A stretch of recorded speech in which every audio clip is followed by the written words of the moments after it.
You are tuned in to Stewart Spotlight Podcast, live. With your host, William Stewart Jr.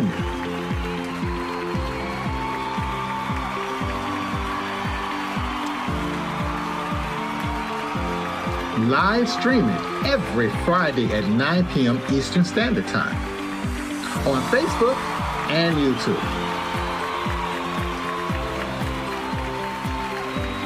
With real conversations and fresh perspectives. Would you like to be my guest? Give us a call at 888-552-1944. Today's guest, Elder Perry Gleaton Sr.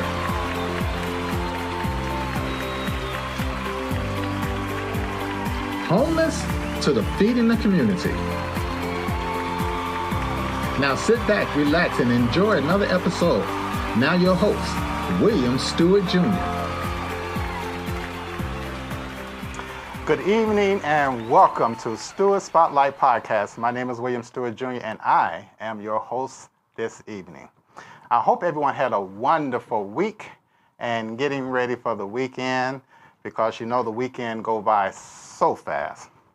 Today is Friday, February the 20th, 2026.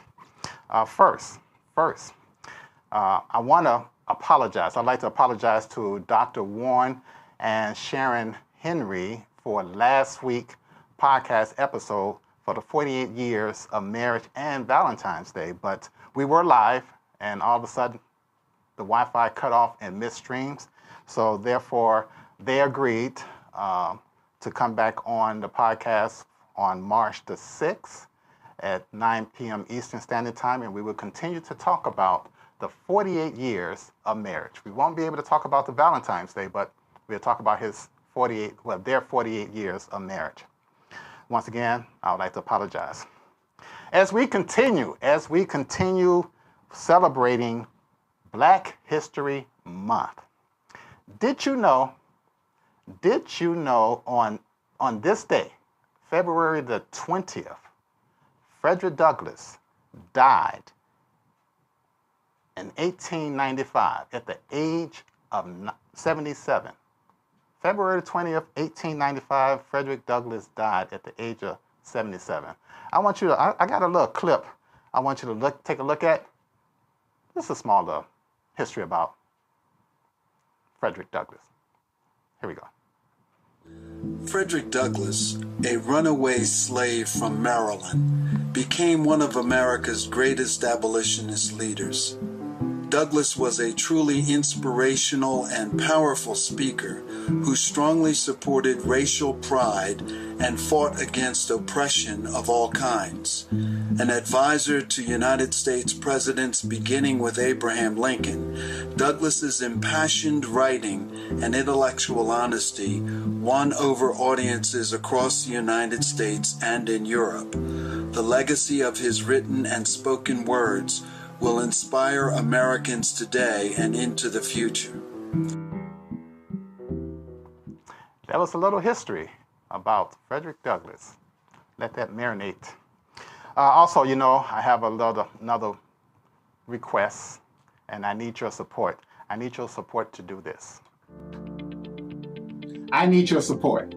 I need you to like, share, subscribe, comment, and make sure you turn on your notifications. So therefore, every time you hear this, you know that Stewart Spotlight Podcast is live. Yes, that's right. Make sure you turn on your notifications so that every time you hear the bell that you know that Stewart Spotlight Podcast is live. Tell a friend, tell a neighbor, tell everyone. Join in. This week, motivational message. My friend Bud always sends me messages throughout the whole week, and I'm always picking one. And I like this one particular. It says, some people never understand what you bring to the table until they see you sitting at another table. Let that marinate a little bit in your system so that you'll know what we're talking about. After this break, I'm going to bring on my guest Elder Perry Gleason Sr. He has a story to tell, and I want you guys to listen because it's very interesting. So after this break, we'll be right back.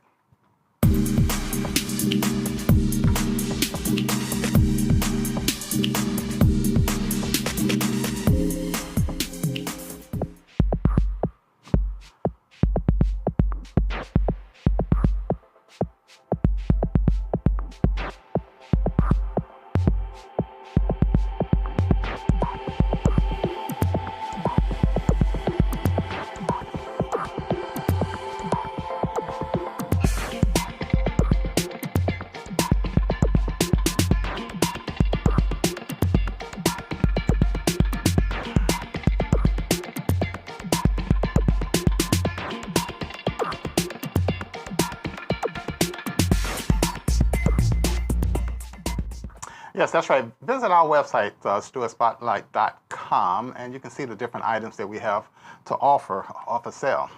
As I stated before, welcome back to Stewart Spotlight Podcast. Once again, my name is William Stewart Jr., the host. My guest today, a father of one, 4 granddaughters, served in the military for 10 years. I want to thank you for your service. An elder of First Missionary Baptist Church under the leadership of Bishop Dr. C.L. Carter, Sr., pastor. CEO of Bread for Days Ministry. And the subject today is homeless to feeding the community. Without further ado, let's bring on my guest, Elder Perry Gleason. Welcome to the show. How are you? I'm doing great. And I just want to give you a correction. That's 4 goddaughters. Oh, I'm sorry. 4 goddaughters. I'm sorry about that. What did I say? 4? I have 1 grandson. Okay, you didn't tell me about that part now. You said 4. Okay. Well, you got 1 grandson. Okay, well, you got that 1 correction. grandson, 4 goddaughters. Okay, no problem. 4 goddaughters. Yes. All right. Well, welcome to the show anyway. I want to thank you for taking time out of your busy schedule to appear because I know that you're really busy with your ministry and things of that nature. So how you been doing? I've been doing great. Staying busy. Mm-hmm. It's a lot of work when you are feeding people. Mm-hmm. It's not an easy job, but it takes commitment and dedication. When you have to get up at between 2 and 2:15 in the morning. Wow. And you have to drive 30 minutes, 35 minutes to pick up your bread and sweets and go to Sam's to get your meat. And then you have to unload and then reload and go get vegetables and fruit. It's not an easy task. Okay. But I enjoy it. I've been doing it 12 years. This year, we're celebrating 12 years of me doing Bread for Days ministry. Congratulations. Now, first, let me get something out the way first. Should I call you Elder Perry, Brother Perry? How you want me to address you? Everybody calls me Perry. I just want to make sure. I'm not hung up on the title. Well, I just want to stand correctly because I don't want to misinterpret anything. So it's okay for me to call you I Perry. am an elder in the church. Right. I'm licensed and ordained. Yes. But I prefer Perry. Okay. Of course, when we're around dignitaries or something like that, then most people say Elder Perry Gleason, or they'll say Elder Gleason. Okay. But Perry's just fine. Okay. I appreciate that very much. As I stated before, I just want to make sure I address you the proper way. So, Perry, you have a very, very interesting story as you shared with me. You were homeless for several years and you lived in the church. And what happened back then? When I got out of the military, I was still young and doing foolish things, and I had a lot going on with me personally and dealing with issues that I dealt with in the Navy. Mm-hmm. So I had jobs that I couldn't keep, stay on them. I was very agitated about things. It didn't take too much for me to go off. Not saying I had good jobs. I think the one that I stayed on longest was a limousine job. I had a chance to drive a lot of people. And what I found out that putting me in a building in a setting wasn't going to work for me. Mm. Being on a ship closed in, I think that had a lot to do with it. I work better when I'm free will to be able to go and come. Mm-hmm. So the limousine job was great. I had met a lot of entertainers, a lot of actors, actresses over the years. So that was exciting. Of course, you know, when you become homeless, that does something to your mental psyche. Um, Mm. when you have people that say they love you, and then you find out that they don't love you, and you're in a situation, sometimes you find out being by yourself is the best thing. But I was happy. I was glad that I met people at the church I'm at now, First Missionary. Mm-hmm. Uh, Bishop Carter, and I don't know if I should call names, but Bishop Carter, Pastor Doris Waller, Pastor Hales, Elder Roy Frank, uh, one of my godfathers, he's gone on to the Lord, Deacon Woods, who kept his hands on me, and Bishop Carter, who kept me grounded. I mean, there was nothing that I could get away with. And when it came to being chastised, I guess I would say I didn't like it, but I hated it. Mm. I really didn't want Bishop to get on me. I didn't like it, but I took it. Because you were because you were obedient. Yeah, I guess so. Sometimes, you know, man, you got me on this podcast, so I gotta tell it like it is. Sometimes I was obedient, and sometimes I said, "Shoot, I'm gonna do what I want to do." Mm. Okay. But you find out that, and here's the most important thing that I think. I wasn't saved when I got there to the church. Didn't know about being saved. Didn't want to be saved. I wanted to do what I wanted to do. The thing of it was, I was there. I enjoyed the service, the preaching, but I still had a lot of growing to do. Mm-hmm. And I'm still growing. Okay. But I found myself living outdoors, and I had been married. Marriage didn't stay long. Had a child.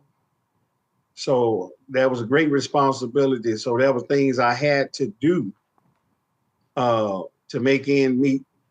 But I found myself homeless. Okay. And when I say homeless, I can tell you about sleeping outdoors, sitting at a bus stop, MARTA bus stop, 2:00 in the morning. Yes, I got family, but pride wouldn't let me. And then, you know, you didn't want your family to know. And then there were situations that I couldn't get into or didn't want to get into. So I found myself homeless and outdoors. Okay. No help from the VA system. Mm. And I found myself sleeping at the church. And you did sleeping in the church office. So you did that for 3 years? Let's see.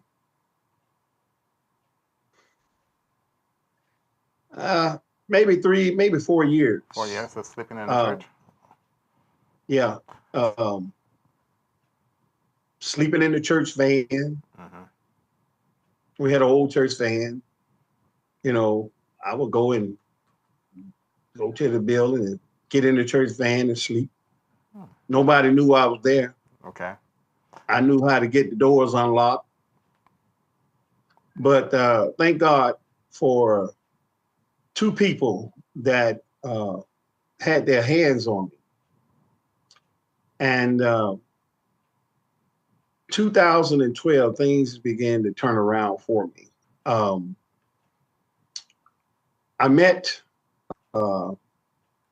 first of all, 2012, I went back to school. President Barack Obama signed a bill for veterans to be able to get the school money. Okay, before you go into that, now, did you start the bread ministry before you went back to school? No, I started the bread ministry about that time, 2012. Okay. So you was all of it kind of happened the same. So you're about to say you're doing time. Both the same thing. So you was going to school and you had started the bread ministry. Yeah, about the same time. Okay. And what did you take up in school? I took up heating and air conditioning. I came out university certified, so that means I can work anywhere in the country. Mm-hmm. I passed all the tests that was given to me, and then I passed. Of course, you have to pass your EPA test, which is about 8 hours long, and it's 4 different tests. And you have to pass those tests with a 97 or above. Mm. So you're talking about an 8-hour test, and you have parts of that test was electric, gas, pressure, all that involves in heat and air. The more thing was the electrical part, because you deal with a lot of electricity. So now dealing with heat and air. Let me ask a question. What made you go into the HVAC? Now, were you doing that part of the military in the Navy, or you just wanted to get into something different? This is the reason why I went into HVAC. We were at a church where we were worshiping, and we always had problems with the heat and air. Mm. And every year we would have to pay money out for them to come and fix the heat and air conditioning. So I shopped around and looked about things, and then the VA says that, okay, you're going back to school, but you had to go to a technical school. Mm. So I didn't want to work on cars. I didn't want to get into child care. They had different things you can do. I wasn't real good with computers. So I thought about heat and air. So I went to HVAC. And so with HVAC, of course, you had to have math, English, science. You had to have computer. So that's why I went into HVAC. I went into HVAC not only to help my church, but to help myself, because I found out that heating and air was going to keep some money in my pocket and bread in my mouth. So now today. Go ahead. Go ahead. So therefore you was doing multitasking, because I'm hearing that you were in school doing the study for HVAC, but also you were starting up the Bread for Days. Yeah, and how that happened was, while I was in school, there was a pastor and his wife that used to go down to the shelter downtown. Okay. Where all the homeless was. And I had stayed down there on the concrete floor a couple of times. And like I said, I had family, but pride. I had a lot of pride in me back then. And I was hard-headed. So I met this pastor, and he and I became good friends. And one day I said, you know what? When I get myself together, I'm going to do this. And so I met a lady, a woman, that we met one day, and I was telling her, I said, I'm going to give out food and stuff. And she said, well, I do bread and sweets. I said, really? I said, I know a pastor. So she picked me up one morning and took me to the Sara Lee warehouse, which I'm at now. And lo and behold, the pastor and his wife was there that morning. And walked over to him, and I said, hey, I know you. And he said, I know you too. And so it came from there. So when I told him, I said, I want to do this. I like this. And I want to feed, there were a lot of veterans I knew was hungry, were going through things like me. And I said, I want to feed that. So he told me that. He said, if you got legit. And I said, what do you mean? He said, well, you got to get a nonprofit. It's called a 501c3. Mm-hmm. So I had no idea. So before I got the 501c3, I started getting the bread. And I was doing the bread thing. He retired. They was getting me the bread, and I would bring it to the church and give it to the members. Okay. And then sometimes I would give it to some of the people downtown. I would just ride through downtown Atlanta, pull over, and just give people the bread. So now you were, not to cut you off, you graduated and you're a licensed HVAC, but then you were also starting up your ministry, giving out bread and sweets.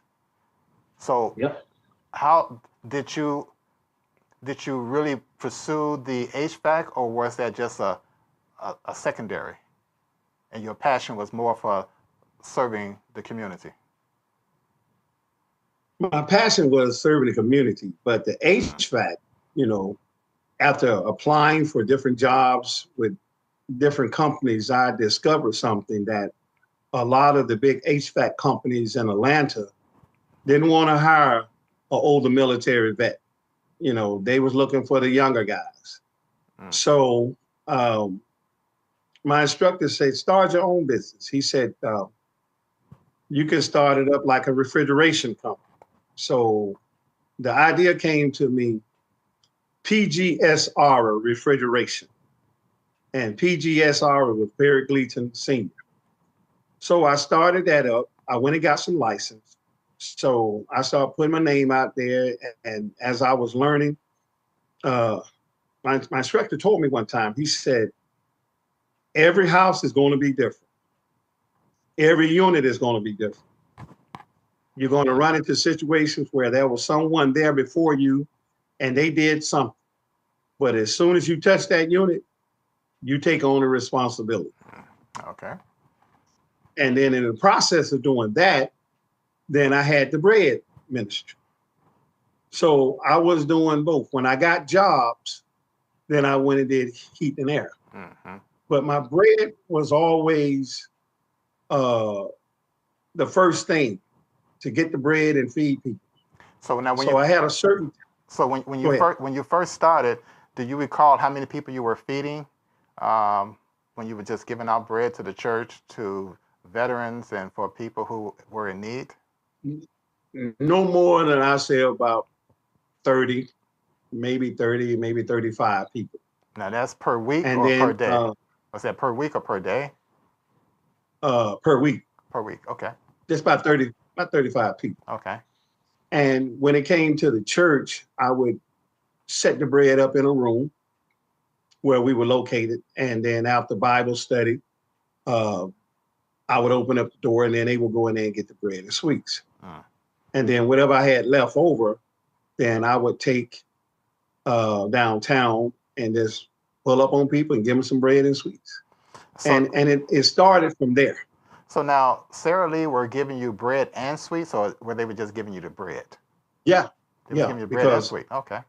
At the Bimbo, at the Sara Lee, which is Bimbo now, warehouse, you get anything made by Thomas English muffin bagels, cinnamon raisin bread. You get the Arnold bread.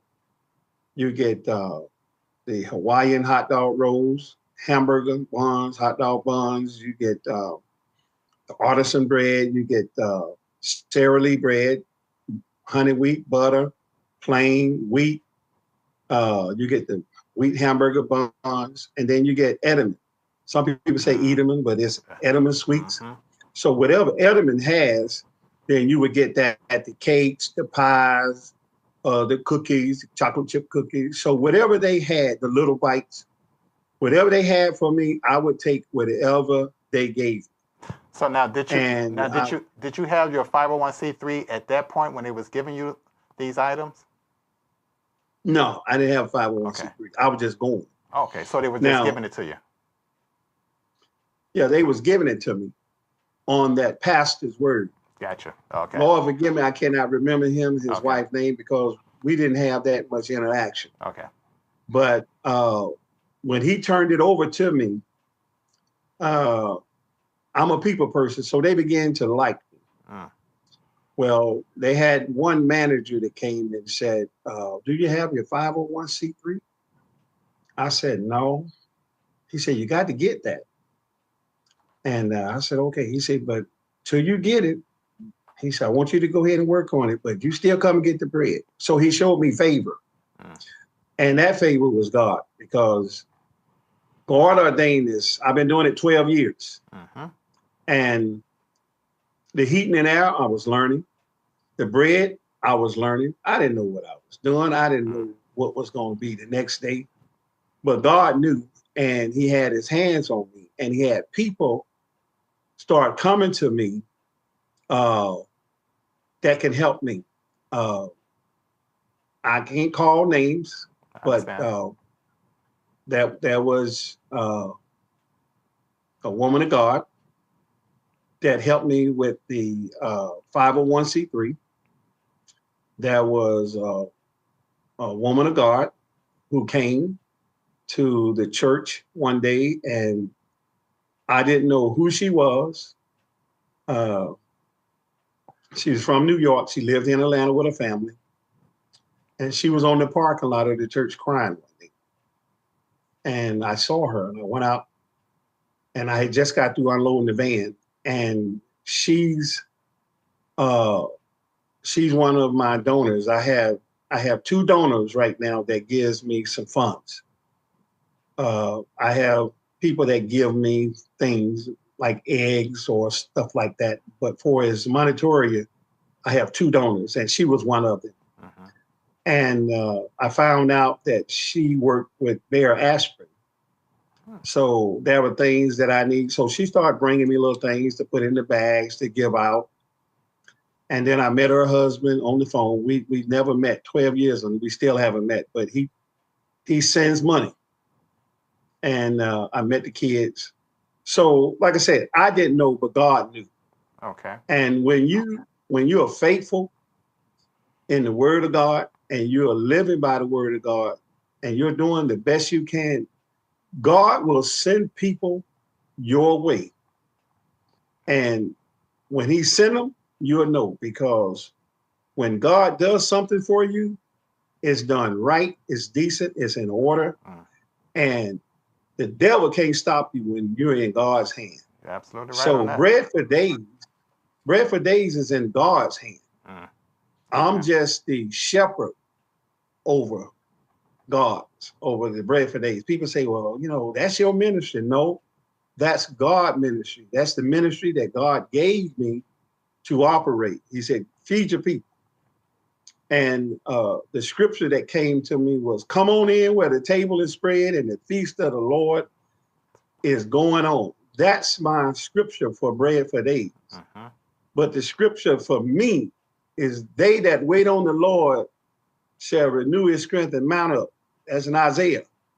So God has blessed me, and he has put people in front of me to help me to do what I do. So now when you first started, because I remember you said something to the fact that you were getting up between 2 and 3 o'clock in the morning, going to Sara Lee. Was there any help? Because I'm not sure you had to load all this stuff in the truck or van or whatever, and to pass it all out. So it was only you? It's still only me. It's still only everyone's still only me. But every once in a while, I have my baby brother, and he got up one morning. He said, "I'm coming to help you." And so we met up at the church at 3 o'clock, and so we went down the road to Newnan. And we got to the warehouse. And when he got to the warehouse, he was like, wow. And I said, these are all the trucks. They're loading their stuff. And he said, well, where's your stuff? And I said, all of that over there is mine. Wow. He said, there's no way you're going to get all that in the van. And so I said, but what we're going to have to do is this, because they have put my fresh bread over with the bread that came from the stores that's still good. So well, we got to go through it and get the fresh bread out. And he was shocked because he said, man, and you do this? You've been doing this every Tuesday morning? I said, I've been doing it 12 years. Been getting up and doing it. Wow. And he met some of the drivers, and one of the drivers came over and said, hey man, you know, my order is messed up. They gave me the wrong stuff. This can't go to the store and it can't go back here. And it was like 2 racks, which is 10 loaves of bread per rack. So he gave me 2 racks of butter bread. I was like, oh man. And my brother was like, man, you getting out of there. I said, but don't worry about that because we still got to get this. And so he said, but how many pieces are you getting? So that particular day, we loaded up in the van. We loaded 1,300 pieces of bread. That includes bagels, muffins, hot dog, hamburger buns. And then we had 900 pieces of sweets, whether they were donuts or individual snack cakes that comes in the boxes. So that was 900 pieces. So that was enough. And once people come, and then we have 3 ministries that are supported from Bread for Days. In other words, they come and get some stuff. I'm still stuck on this 1,300 loaves of bread in the truck. Yeah. Sometimes it's more because it's pieces. So you have, because I had to count all of that. Right. And then I have a piece of paper that I fill out, and then I put it in the room and say, okay, this is what I got today. Because my paperwork has to be accurate. And the reason why it has to be accurate, because by me being the 501c3, Sara Lee is going to write that off because they're giving it to a nonprofit. Now, here's the thing. There were 6 other nonprofits also. And they were fighting over the bread and sweets. And I would just get out the way and I say, well, y'all get what y'all gonna get. And y'all be fighting and I'll get whatever y'all need. Did not know that the general manager out of New York was watching me that day. I didn't know he was from New York. I thought he was from Tifton, from one of the other stores, but he was from New York and he was watching me. So he made a decision that day. He said, after today, no one comes to get bread. We're not doing anything else. And my heart dropped. I said, oh, man. And then he walked over to me and he said, Reverend? And I didn't correct him. I said, yes, sir. He said, won't you just come on with the drivers in the morning? And can you get here? Be here by 4 o'clock? I said, yeah. So I used to leave at 3:30 and get there about 4. And then they changed it. So now I have to get there at 3:30. So that means I got to get up a little early. Yes, yes. And so he said, all of it is yours. From now on, you're the only nonprofit that's coming in. So they stopped all the nonprofit all over. I'm the only nonprofit that they give to out of that building. So there are 15 trucks that come and load. There are 15 trucks. So when them 15 drivers leave, then I come and get my stuff. So when I get there, I always have a bay. I just pull in. And what they do is sometimes the other drivers have bread that they can't take because they sent the wrong amount. So that's fresh bread that's going to the store and I'm getting it. So people are like, oh, this fresh bread. Yeah, that's fresh bread. Yeah. So I look at it as a blessing because not only did I get the fresh bread, but I can get the bread that's not, the dates haven't gone out, but Hasn't it's expired. just that they couldn't sell it in the store, so they just bring it on back and they just switch. So it's a revolving door. But either way it goes, I'm loading up the van every week, and I've been doing it. And like I said, there are 3 other ministries that pulls from me.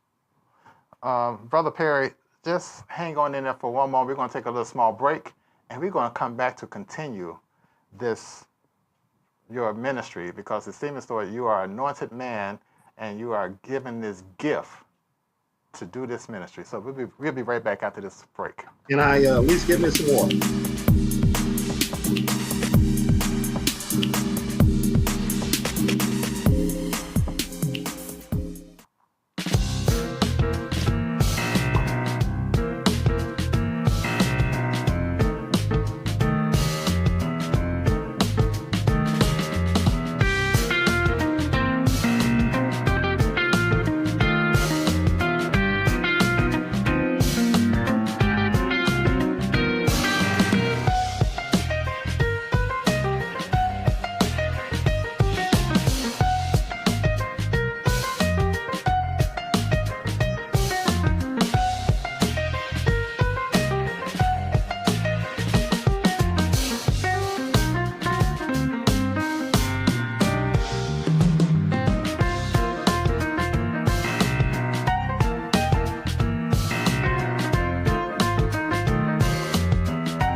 And we're back with Brother Perry, who's the CEO for his ministry, The Bread.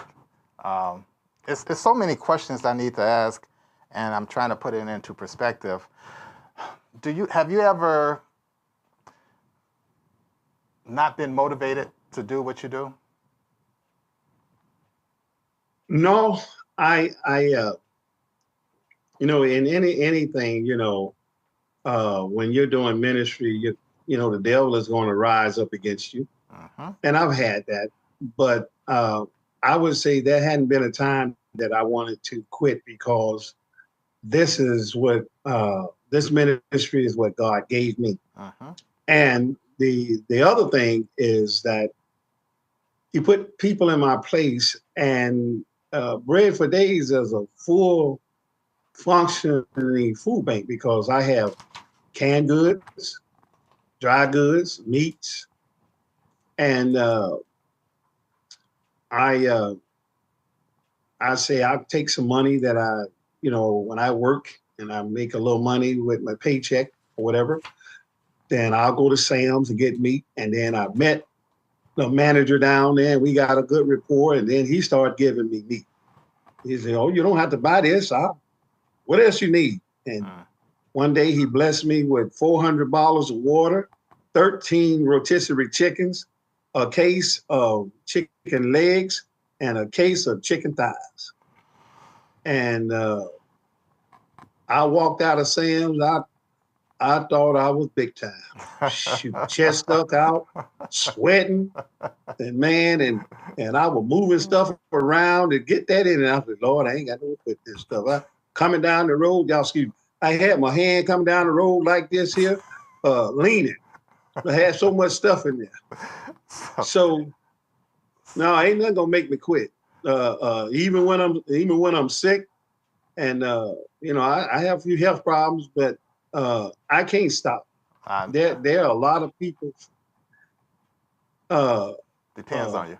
There are people that I'm feeding that I've never met. So on an average, how many families or individuals you feed per week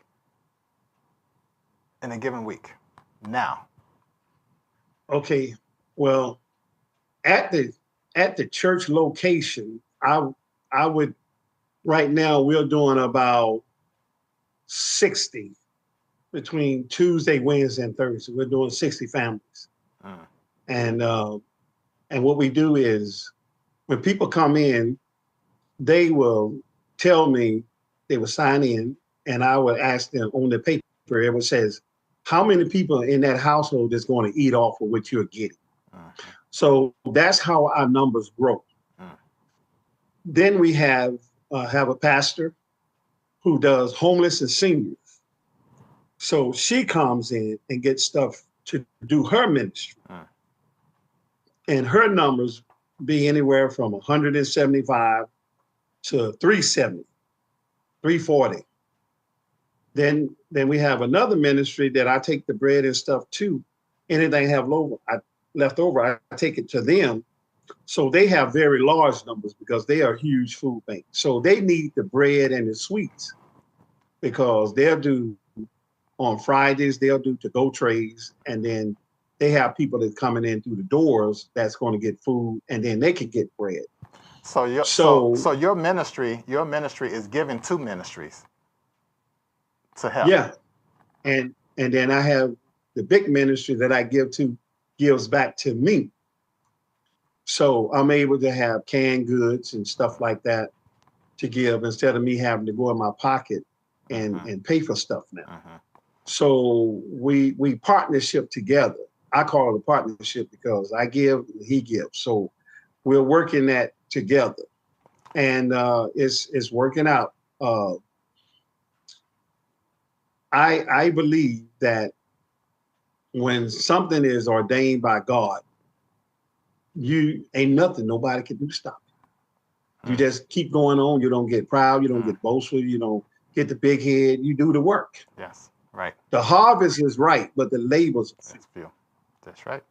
Do you recall? Because I heard you say there was a young lady in the parking lot. Do you recall any other moments that you really experienced of a family or individuals that really touch your personal? Just about every week, there are people that come in, they're hurting, and the church door is open. So I experience that a lot. People come in and they're hurting. They need somebody to talk to, and I'm there to talk to them. I meet people on my daily journey that's hurting, and then I tell them about Bread for Days. I tell them about your church, invite them to come, and some have come. But you never know what's going to happen on a day-to-day basis, but you have to be ready. You have to be prayed up. Uh-huh. You're going to get people that come in. I have had people that come in and say, "Oh, I don't want that." And so I have to be, spiritual. I don't want people to say something going on, but sometimes I have to say, well, ma'am, I'm sorry I don't have what you like or what you eat, but I can help you. Yeah. And so this when Perry gets in the way, I say, well, when you go out this door right here and you get in your car, you go to that red light right there. And if you turn left, you go down, there's a Walmart and a Kroger's. And if you turn right and go down and cross over to 138, you got a Walmart, a Kroger, and a Aldi's. So that's when the Perry steps out. But when because I had to let them know. Look at here now. I'm trying to help you, but don't tell me what you don't like, and it's free. But I have to be. But I'm still good. Right. I'm still good. But sometimes people will try you, but the young lady I was talking about, one of my donors, she was dealing with some issues, and I didn't have a female around, so I had to talk to her because I didn't know what her state of mind was, and I made her get out of her car. I said, "Listen, you come on in here." And when she walked in, she looked at the bread and stuff. I said, "You got some children?" I said, "Go ahead and get you a bag of bread while we talk." I said, "Get you some bread later." I said, "Now we're going to talk." I said, "And what's going on with you? You out here crying in your car?" And so she shared with me what was going on. And I told her, I said, "Don't worry about that. God got that." And I started praying for her. And she said, "Well, can I have that?" I said, "Get what you need." I said, "This bread for day. Get all you want." So about a week later, she showed up with another lady, Caucasian, white, if I could say that. And she said, "That's my coworker, and I want her to meet you." And she said, I am a senior vice president with Bear Aspirins. I said, okay, well, it's nice to meet you. And she said, we have members and at my church that are going through some things. Can I send them over here? I said, sure, bring them on. So Bear started giving me little things to put in the little bags and stuff. So we created a partnership. So, and she's been with me. She's been a donor for a while. So when I need things, her and her husband, they'll call me and say, how's your funds? Do you need something? And I'll say, well, I'm okay. And I stopped saying okay because they was looking for me to say something. So when I say it okay, they'll send me a little bit. But if I say, well, I'm getting ready to do this. So Thanksgiving and Christmas time, they donate me enough that I can do, I can be to make the food boxes for Thanksgiving, even though I'm not doing large scale like some churches, but I do my part. That's true. What God allows me, and he sends me to people that needs to be fed. Not only that, but I do share the word of God with people. I invite them to come to church. There have been several instances that we, myself and one of the volunteers, we have led people to Christ, and they can come back to church. But the key was getting them saved. So now, Getting them life. Let me ask a question. So how has serving the community changed you personally?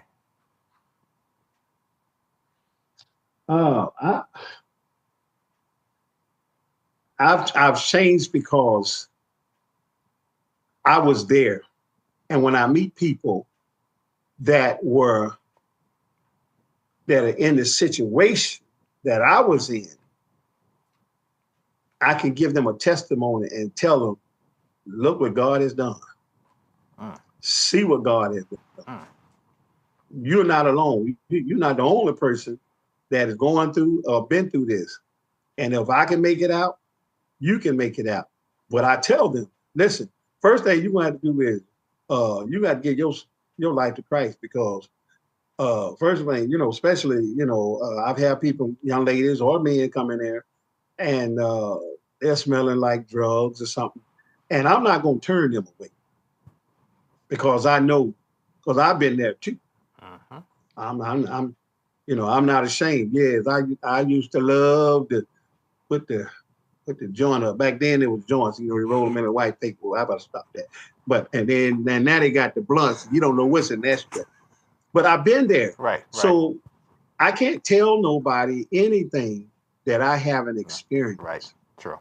And a lot of time in the body of Christ, you get people who get saved and they get into the church and God started blessing them and they forget the bridge that brought them over. They forget that they was once this. They forget that they was an ex-something. And they get super holy and spiritual and they are no earthly good. And so they missed that one that God had sent them. They missed it and they missed the mark. And so you have to, I'm getting emotional, but you got to stay rooted and grounded, and you got to know that you can't get the big head in ministry. If you get in ministry to gain fame, popularity, and money, you're in it for the wrong reason. Yes. And Bread for Days is about feeding people food, the word of God. Whatever come first, they gonna get it. You come into First Missionary, where I'm located right now. If you come in there to get some bread, you're gonna get the word. If you come in there for some word, you're gonna get some bread. Even if you don't want it, I'm gonna tell you, take this here. And you might want it later on, you might have a neighbor, somebody need it. So you're gonna get this bread. And it's not forced on them. But what I'm letting them know that this is a place where you can come. If you just want to come and sit and talk, you can come over there and sit and talk. And if you come sit and talk, I'm gonna have you bagging up a bag of food, some canned goods, and you didn't come there for that. But when you finish, you go, oh, I'd like to come back. And I've had people to do that. But if I'm all mean and everything, and I would say that, yes, I can be mean just like the next person. But when I'm in my zone, I'm about God's business, because this ain't me. This is God's business. He gave this to me. Because it seems as though you're serving multitasking. Your bread for days is your ministry. You're an elder who is giving spiritual advice, and you're there to console individuals in their times of need because of where you came from. You can relate to their stories, and that's a blessing by itself. I can go on and talk about bread for days, and which we have just a little time, but I applaud you for what your ministry is doing for the community. I applaud you from where you came from and your testimony, because a lot of individuals have a story to tell, and they're too ashamed to talk about it. But in your ministry, I see it's going to grow. But I'm not going to get into that right now. I'm going to talk about one last note. You are an elder at the church, and I believe you were just promoted to be the director of building and grounds. Can you share a little insight about directorship? Don't get me wrong. I was shocked. I was, when I got the certificate, because I don't like surprises, period. But when your pastor calls you down and gives you a certificate and tell you what you're going to be, then you said yes.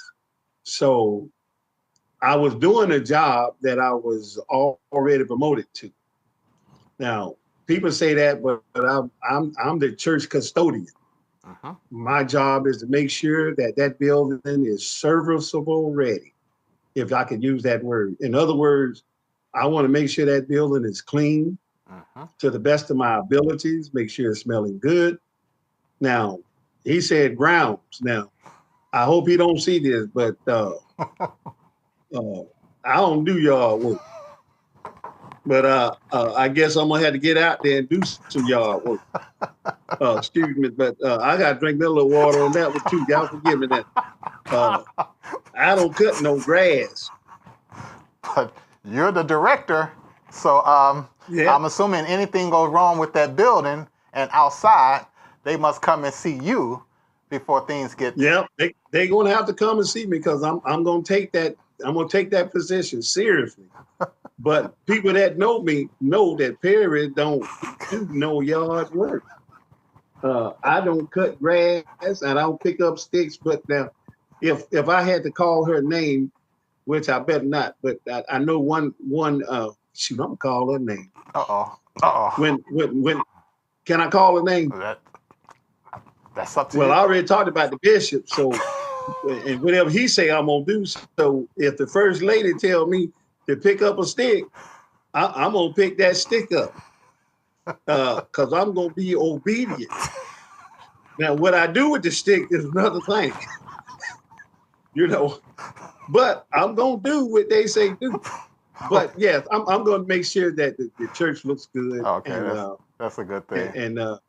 But I want people to come, and they're gonna be proud. And I had a funeral home director to come in, and one day we had a funeral there, and he said, "This has got to be the cleanest restroom in a church that I've been in a long time." He said, "It smells good and it looks good." He said, "Oh, I could come in here and eat me a little sandwich real quick." Oh, jeez. I said, "No, you can go to the banquet hall and eat your sandwich. Because if you eat in here and you drop some crumbs, man, you're gonna have a little problem." And one of the workers said, "Yeah, he don't like folks eating in the church." And so that's one of my pet peeves. I just can't listen. I understand. You want me to be real, so I'm gonna be real. I understand. I don't. Well, We're gonna leave that. Brother Perry, I want to thank you for coming on the show and talk about Bread for Days and CEO of Bread for Days. Also, viewers out there, if you're interested in Bread for Days, the Bread for Days ministry, he's at the church Tuesdays through Thursday from 10 a.m. to 3 p.m. at First Missionary Baptist Church at 3725 Flat Shoals Road, College Park, Georgia, 30349. Also, he is a 501c3. You can donate to him at Giveify.com. Look for the Bread for Days symbol, or you may want to give him a call, and his number is 404-645-1239. The founder of Bread for Days Ministry. Brother Perry, I want to thank you. Feel free to come back, and we can go on and talk about Bread for Days, because I'm most surely there's a lot more to talk about for Bread for Days. But once again, I want to thank you for coming on. Any last words? I want to thank you for allowing me to come on, and I was kind of, I was nervous. I didn't know whether or not to wear my hairpiece, putting a little hairpiece on, and I worried about how I was gonna look, so I'm gonna tell it. I had went and got me some of that man foundation, the foundation that the men put on, like the actors and stuff. So I was gonna put me on a little foundation, and so I could look good, But I didn't do that. It's just a podcast. I wanted to, but I didn't do that. I truly understand that, sir. But I thank you anyway, though. Yeah, well, I just want to tell them, because they was saying, "Oh, what he got on? Yeah, he got him a wig or something." And so I didn't have enough time to put the dye in my hair, so I said I'm just gonna go like this here. Well, we really. I do have a sense of humor. Yes, we know that, Brother Perry. And I just want to say thank you for having me on here, and I appreciate you, and I give you the love of Christ. And I pray that your ministry keeps growing. And I like the T-shirts. So you just gave me a thought to get some Bread for Days T-shirts to just give, not sell, but just give. So hopefully I get me some donors, and we're going to get some Bread for Days T-shirts with everything on them, and I'm going to give them out. Make sure you give us a couple of them so we can give them out for Stewart Spotlight Podcast. I will, and thank you, sir. All right, thank you for coming on. This is Brother Perry. Thank you for coming on, and we shall talk to you soon, okay? That was Brother Perry. I really appreciate him coming on and talking about Bread for Days and his testimony and how he is helping others who come into the church and just venting, and he's blessing and sharing the word. That's truly a blessing. My next week guest, I have two sisters who's coming on next week, and Dr. Joanne Coleman and prophetess Juanita Williams will be on next week, and the topic for next week is God is real. Make sure you tune in next week to hear their story. I'm going to leave you a quote before we depart, and I'm always leaving this quote because I like this quote. It says, "Whatever you're facing, don't quit. Your next step matters." In the meantime, everyone be safe, be careful, be kind to one another. Until next time, have a nice weekend, and good night.